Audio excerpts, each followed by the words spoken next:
Fala pessoal, sejam muito bem-vindas, sejam muito bem-vindos a mais um Bolo de Emergência aqui no nosso canal do PS Medway. Eu sou o José Roberto, um dos coordenadores aqui da página, e hoje a gente vai dar continuidade no assunto de ACLS, de suporte avançado de vida, mas com algumas filigramas, alguns detalhes a mais na PCR por Covid ou em pacientes que estão vitimados pela Covid-19.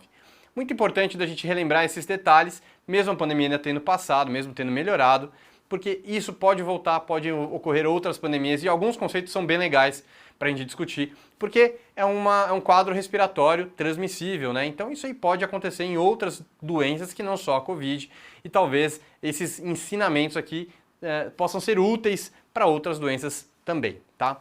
Então primeiro, pessoal, é a segurança da equipe. Lembrar, não vamos entrar num quarto de um paciente com Covid, reanimar o cara na ala Covid, se você não tiver paramentado. E eu quero dizer o quê? O mínimo, uma N95, um jaleco, um avental descartável, luvas de proteção, idealmente um óculos de proteção também para você evitar respingo de aerossol no rosto, talvez um face shield, gorro, por exemplo, ok?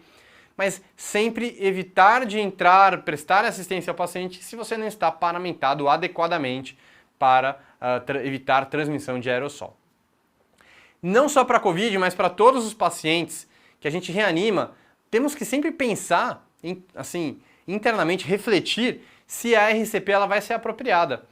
Por que a gente levanta isso na Covid? Porque na Covid a gente vê pacientes que ficam arrastados cronicamente, muito grave, dependendo de droga vasoativa, dependendo de outros suportes, e a gente às vezes já está no limite terapêutico, paciente para, vou reanimar, paciente para, vou reanimar. Gente, será que ele já está reanimado? O que eu quero dizer?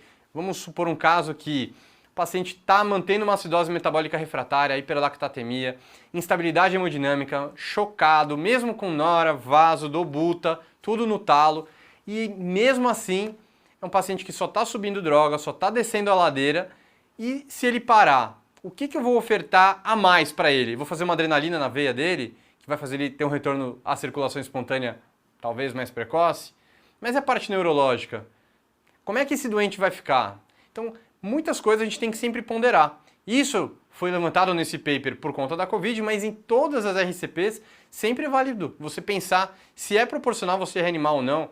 Não estou falando daquele cara que teve uma parada cardíaca porque infartou e uma coisa pontual, mas estou falando daquele paciente, às vezes que já estava internado na UTI, por exemplo, já com todo o suporte, recebendo bicarbonato e mesmo assim piorando, que está muito instável para dialisar e precisaria dialisar, por exemplo, por uma acidose metabólica, por uma hipercalemia. Aquele cara que já está evoluindo com disfunções de múltiplos órgãos, refratário a todas as medidas clínicas. Será que é proporcional eu reanimar ele? Então fica só a indagação, fica só a provocação aqui com vocês. Evitar a dispersão de aerossóis. Então nisso a gente já difere do outro vídeo que eu falei sobre PCR, que seria o caso de uma intubação precoce nessa situação. Justamente porque, garantindo uma intubação precoce, eu vou garantir que ele fique evitando de dispersar aerossol no ambiente, até para os outros pacientes também, o que é muito importante, é muito interessante isso daí. Aqui também a gente vai pensar então uma intubação precoce e pensar até em pausar a RCP para você garantir a intubação. Por quê? Porque tudo diferente do que a gente tinha discutido na outra, né?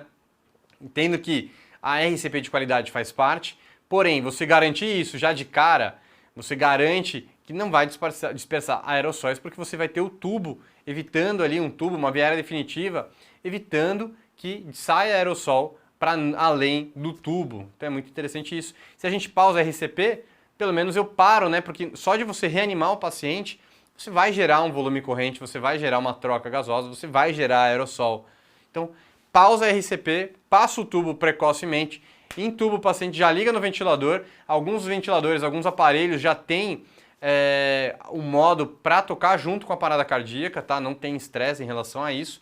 Se não tiver o modo de parada cardíaca, você só seta ali 10 ventilações por minuto, bota uma FI de 100, uma PIP de 5 a 8 e toca o barco ali, tá? Deixa um volume corrente de 6 a 8 ml por quilo com uma FI de 100 e deixa lá do modo assíncrono com as suas compressões torácicas. Se a intubação atrasar, tem que lembrar de considerar o quê? Um dispositivo supraglótico, como por exemplo uma máscara laríngea, que você veda um pouco ali, ou dispositivo de bolsa válvula máscara com filtro EPA, que é aquele que a gente coloca no tubo, entre o tubo e o circuito da ventilação mecânica e garantir que esteja bem vedada, justamente para você não dispersar mais aerossóis possíveis. Alguns outros detalhes, né? Como que eu vou fazer RCP no paciente em prona? Visto que agora, com a Covid, o conhecimento de posição prona para ventilar o paciente foi muito difundido e a gente vê muito isso daí na prática clínica. Muitos pacientes com Covid foram pronados e com sucesso, né? Como é que eu vou fazer? Primeira coisa, eu não prono nenhum paciente que esteja instável, isso já é uma contraindicação para pronar. A partir do momento que o paciente está em posição prona, que vai ficar lá 16, 18 horas em posição prona, ele instabiliza ou para, o que eu vou fazer? Eu vou parar tudo e virar o paciente? Não, não dá tempo, tem que começar a reanimar o paciente. Então o primeiro ponto é, a gente vai fazer a RCP aqui nessa posição, aqui na coluna vertebral, logo abaixo aqui das escápulas, na altura mais ou menos da borda inferior da escápula. Essa imagem aqui a gente tirou do guia, né, de um statement de RCP da Sociedade Brasileira de Cardiologia, né, do suporte avançado de vida em cardiologia aqui do Brasil, tá? Então aqui é uma das imagens aqui. Aqui é uma imagem de uma revista científica de Critical Care, de UTI, de medicina intensiva, mostrando aqui uma outra forma de você reanimar aquele paciente. Lembrando que a gente sempre idealmente vai colocar uma prancha rígida embaixo para você poder transferir melhor a pressão no local da RCP. Caso não tenha, uma opção válida é uma outra pessoa ficar com o braço embaixo do paciente na altura do externo para fazer o papel dessa prancha rígida, enquanto a pessoa de cima vai reanimando com as mãos aqui nas costas, né? Notem que mais ou menos está aqui a ponta da escápula, ele está ali mais ou menos ali no terço inferior da escápula com os braços posicionados, mantendo a região hipotenar, mão dominante, braço estendido, dedo entrelaçado, tudo igual. Mas esse é um detalhe bem legal para vocês saberem como reanimar um paciente em posição prona. Como que eu vou desfibrilar o paciente, então, também que está em posição prona? Mesma coisa. Idealmente, pessoal, esse paciente, quando a gente deixa ele em prona, a gente já coloca as pás autoadesivas, como está aqui, por exemplo, nessa situação. Porque aí, eventualmente, se o paciente chocar, precisar desfibrilar, você já consegue fazer isso sem nem precisar de muito estresse, tá bom? Mas o que a gente pode colocar? Então, a gente pode colocar aqui uma pá, ou pá autoadesiva, ou a pá do desfibrilador, mais ou menos na mesma região onde a gente estava fazendo a compressão, e o outro vai ficar aqui na região da linha axilar entre a média e a posterior.